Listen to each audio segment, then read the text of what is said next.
Success will come easy not because of any magic, simply because you function at your full potential. If you're not paying attention to what I'm saying, would you know what I'm talking? No. That's so with every aspect of life, isn't it? If you're not paying attention to it, you don't know what you're eating, you don't know what you're breathing, you don't know what's happening. Most people will not notice the fragrance of the flowers or anything, they're just walking through like rocks.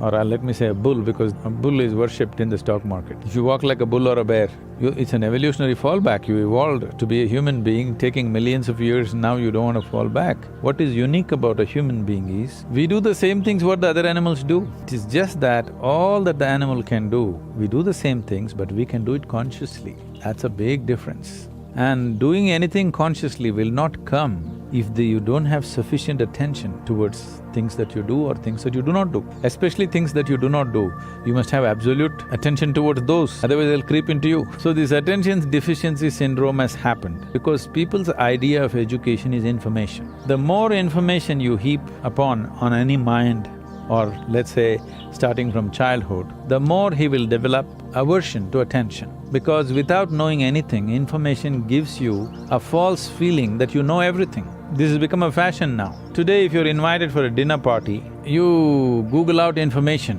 about the 100 billion galaxies, they've all been numbered and named and all that. That 566BZ, that galaxy, about that you know some information. You Google out, get these 2 sentences out and go to the dinner party. Whoever talks to you, they say, how are you? Hey, do you know about this galaxy which is 1 trillion light years away, which is a BB whatever, and you talk about it, everybody thinks you're smart. There's a whole problem with the world right now. We are mistaking information for intelligence. An entrepreneur or anybody who wants to navigate through any situation needs intelligence, not just information. Information may be useful on the side, but it is intelligence which will allow you to navigate through a particular situation in a unique way, not the way somebody else is doing. Once you heap yourself with too much information, now attention is a serious problem. Once you have no attention, once you have no ability to hold your attention, you have lost your ability to access your intelligence also. There's a beautiful incident. You heard of Andrew Carnegie. When Andrew Carnegie started his enterprise, in a short span of time, he became so super successful and made so much money. At that time, okay, this is not the age of Google or Facebook or Twitter where in 2 years they become multi-billionaires and all. Those days, people had to set up manufacturing this and that and make money which would take decades or generations. So this guy made so much money in a short span of time, people suspected, the US government suspected he's doing some malpractice. They set up a Senate investigation committee. So they questioned him in every way possible and they found nothing wrong with his business. Then they asked, how do you manage to make so much money and be so successful? So Andrew Carnegie said something very simple. See, I can keep my mind focused on something for 5 minutes at a stretch. 5 minutes. Can any of you do it? All the senators. They thought, what's the problem with 5 minutes? And he set up an experiment. They tried to keep their attention, they couldn't keep it for a few seconds. One moment here, one moment there, this is the fate of most human beings. So then he said, you should not be running United States. Human ability, there's something called as chitta. See, in English language, mind is mind. Largely you're considering the memory part of your mind as mind. In the yogic system, there are 4 main aspects of the mind. I'll not go into the detail, but the memory part of the mind is of least importance. It's the chitta, which is connected with the consciousness, which is most important. If you find a shape for your chitta, that shape will manifest always because it's empowered by life-making material, which for lack of words we're using the word consciousness, that which is the basis of life.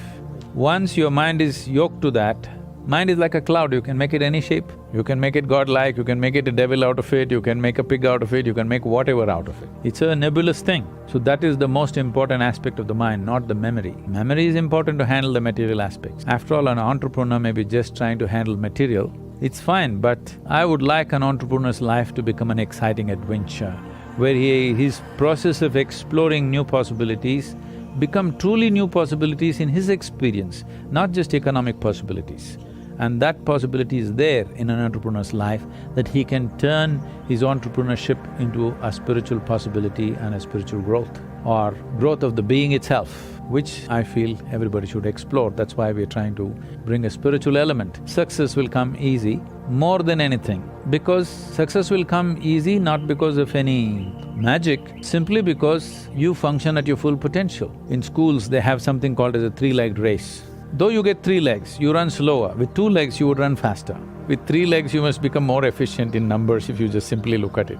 But this is how it is. More information means something that is not yours, you attach it to your memory and identify yourself with it. The more you do that, the less effective you become. But right now, our whole idea of education is information and there is internet. A 12-year-old child knows what is the name of the galaxy up there, a trillion light years away, which is not good for him. Because this is not knowledge, this is not of any usefulness, this is only for boastfulness. And above all, it'll take away your ability to pay attention. Because the basis of attention is you realize that you do not know even a speck in the universe properly. In its entirety, you do not even know an atom, that's why you can pay attention. If you think, I know this, you cannot pay attention. It's the arrogance of information which will bring you attention deficiency.